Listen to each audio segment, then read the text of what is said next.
Hello everyone, just wanted to show you a tool we just purchased. We're remodeling our home, and the next step in it is to replace the tile floor because it is hideous. Last weekend we were able to pull up a 3 foot by 7 foot section of flooring using an air hammer and the chisels and just basic tools that most people would have around their home. And it took 5 hours to get a 3 by 7 up. And we went and bought the HD40 and tested it this morning. In less than 30 seconds, we were able to pull up a section this big using it.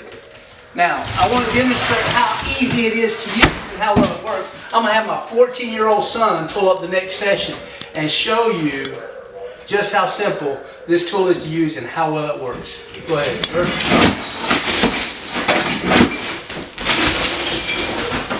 They don't quite have the muscle that I have, but even at 14 you can see I'm putting up large chunks of flooring at a time, not crumbly pieces.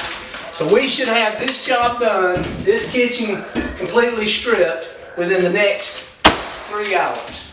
Everyone that's doing a remodel should go out and purchase this. It's the best tool I've bought in 20 years. Thank you.